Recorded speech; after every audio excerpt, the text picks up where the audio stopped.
வணக்கம். இந்த வீடியோ ஒரு சின்ன அப்டேட் கொடுக்கறதுக்காக போட்டேன். வழக்கப்படி நேற்று சனிக்கிழமை இந்த டைம் காலையிலேயே வயலூர் கோயில் போயிட்டு அப்படியே பெருங்குடி போகிற பிளானு. இப்போ பெருங்குடி போகிற ரூட் வந்து இந்த சோமர்சம்பேட்டையிலேருந்து ரோடு போட்டிருக்காங்க. அதுக்காக இந்த அப்டேட்டு. இன்னும் கொஞ்சம் நேரத்தில் அந்த லெஃப்ட் டேர்ன் பண்ணி பெருங்குடி ரோடு பிடிக்க போகிறோம். இப்போ வந்து கப்புள் ஆஃப் மந்த்ஸ்க்கு முன்னாடி அந்த ரோடு எப்படி இருந்தது, இப்போ எப்படி இருக்குது அப்படிங்கிற கம்பேரிசன் காமிக்கிறதுக்காக அந்த 2 வீடியோவையும் போட்டிருக்கேன். சொல்லி வச்ச மாதிரி இந்த டைமும் பைக்கில் ஒருத்தர் வராரு.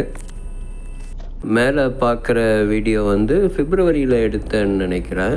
ரோடு அப்போ தான் வந்து சைட்லலாம் நோண்டி போட்டு நிறையா ஒர்க் பார்த்துக்கிட்டு இருந்தாங்க. இப்போ ரோடு பரவாயில்ல, நல்லா இருக்குது. கீழே வயலூர் வரைக்குமே ஸ்ட்ரெயிட்டாக ரோடு நல்லா போட்டிருக்காங்க போல். இன்னும் கொஞ்சம் நேரத்தில் நம்ம ரைட் டைவர்ட் பண்ணி பெருங்குடி போக போகிறோம். வயலூர்லேருந்து பெருங்குடி போகணும்னு நினைக்கிறவங்க இப்போ இந்த ரூட் வழியாக போனால் ரொம்ப நல்லபடியாக இருக்கும். சூப்பராக இருக்குது ரோடு. இப்போ பெருங்குடி டேர்ன் பண்ணி போக போகிறோம். முன்னாடி இந்த ரூட் வந்து சுமாராக இருந்ததுனால பெருங்குடி போகிற ரூட்டு பார்க்குறதுக்கு நல்லாயிருக்கும். இப்போ இந்த புது ரோட் போட்ட உடனே அந்த ரோடு என்னமோ பழைய ரோடு மாதிரி இருக்குது. நன்றி, வணக்கம்.